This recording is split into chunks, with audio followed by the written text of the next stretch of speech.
আসসালামু আলাইকুম। আমাদের দেশে গরমের তাপমাত্রা বেড়েই চলেছে। আমি এই বিষয়ে কিছু কথা বলবো ভাই। আমি কোনো জাননেওয়ালা না, আমি জানিও না বেশি। আমি যতটুকু জানি, আমার মামা, আমার ছোট ভাই এই কলেরায় আক্রান্ত হয়েছে এই গরমের কারণে। এই বিষয় নিয়ে আমি কথা বলবো। আমরা হাসপাতাল গেছিলাম, মহাখালী কলেরা হাসপাতালে গেছিলাম। সেই জায়গার থেকে আমাদেরকে বলে দিছে যে স্যালাইন এবং পানি জাতীয় খাবার বেশি বেশি করে খাওয়ার জন্য।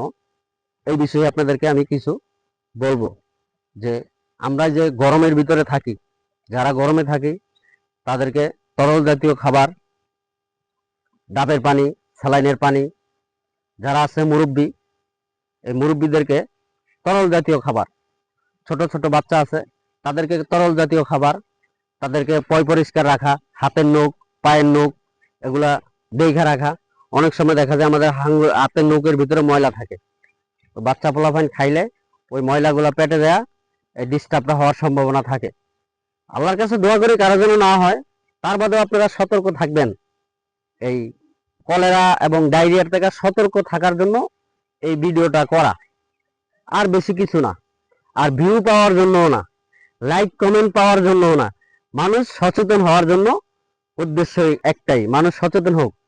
ছোট ছোট মুরব্বী, বড় বড় মুরব্বীদেরকে হাতের নখ, হাত ধুয়ে ভাত খাওয়া, এটা আমরা অভ্যাস করতে হইব। এতটুকুই বলতেছি, এতটুকুই প্রিয় দর্শক আপনাদের কাছে জানাইতেছি যে আপনারা পয় পরিষ্কারে খাবার খাবেন এবং রোগ বালাইয়ের থেকে হেফাজত থাকবেন ইনশাআল্লাহ।